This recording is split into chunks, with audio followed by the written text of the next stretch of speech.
ఒక 2 years క్రితం ప్రధానమంత్రి గారు హర్యానా నుంచి లాంచ్ చేశారు.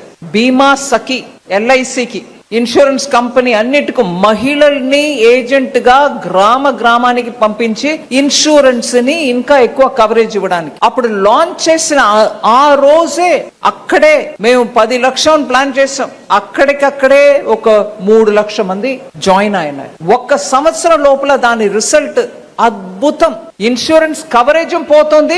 ఆ మహిళలకి వాళ్ళ ఒక సాలరీ అంటే ముందు కమిషన్ గా తీసుకున్నా కూడా LICలో 3 సంవత్సరం వాళ్ళ పర్ఫార్మెన్స్ ని చూసుకుని వాళ్ళని పర్మనెంట్ గా ఏజెంట్ రికగ్నిషన్ ఇస్తున్నారు మహిళలు. సో ఎన్నో ఇట్లా బ్యాంక్ అండ్ ఇన్సూరెన్స్ కంపెనీస్ ఇక్కడ రావడం వల్ల ఎన్నో ఇమ్మీడియట్ బెనిఫిట్స్ మనకు ఉన్నాయి. దాన్ని పూర్తిగా మన ఈ రాష్ట్రానికి అమరావతికి అర్పించి ఈ స్టేట్ ని బాగు చేయడానికి ముందుకు తీసుకెళ్ళడానికి ప్రయత్నం చేయడం ముఖ్యం.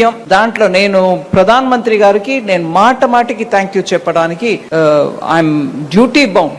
ఎప్పుడు ఆంధ్రప్రదేశ్ విషయం గురించి నేను వారి దగ్గర మాట్లాడటానికి వెళ్తే వెంటనే రెస్పాన్స్ చేస్తారు. ఏ ఒక్క ప్రాంతం కూడా మనం వెనకపడడానికి వదలకూడదు. నువ్వు క్లియర్ గా ప్లాన్ చేయి. మళ్ళీ ఆంధ్ర విభజనం తర్వాత ముందుకు ఫాస్ట్ గా వెళ్ళవలసిన స్టేట్, దానికి ఎంత సపోర్ట్ చేయాలో చెయ్యండి అని నాకు క్లియర్ గా గైడెన్స్ ఇస్తారు. కాబట్టి నేను బడ్జెట్ లో ఏదో ప్రయత్నం చేస్తున్నాను.